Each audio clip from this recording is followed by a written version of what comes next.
امام محمد باقر علیہ السلام کی خدمت میں ان کا ایک صحابی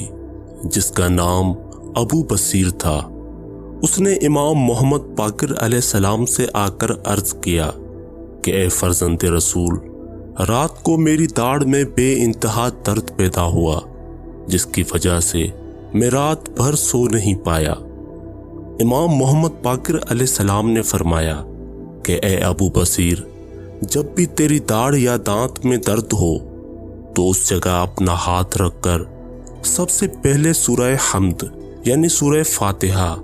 اس کے بعد سورہ توحید یعنی سورہ اخلاص،